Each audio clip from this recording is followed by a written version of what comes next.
বিনয়ী আর অহংকারী মানুষের মধ্যে পার্থক্য হচ্ছে, কোনো বিনয়ী মানুষ যখন বিজয় লাভ করে তখন তারা নম্র ভদ্র হয়ে সেজদা অবনত চিত্তে এক আল্লাহকে রাজি খুশি করার জন্য সালাত আদায় করে, তারা শুকরিয়া আদায় করে বলে আলহামদুলিল্লাহ।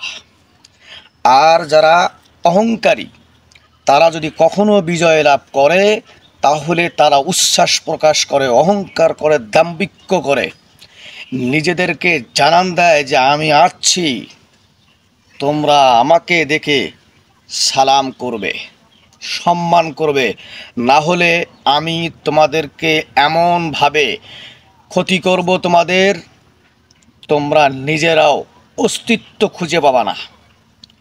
পার্থক্য শুধু এখানেই, বিনয়ীরা মানুষকে তাদের বিনয়ের মাধ্যমে কাছে টানে, আর অহংকারীরা তাদের ব্যবহারের কারণে মানুষকে দূরে ঠেলে দেয়।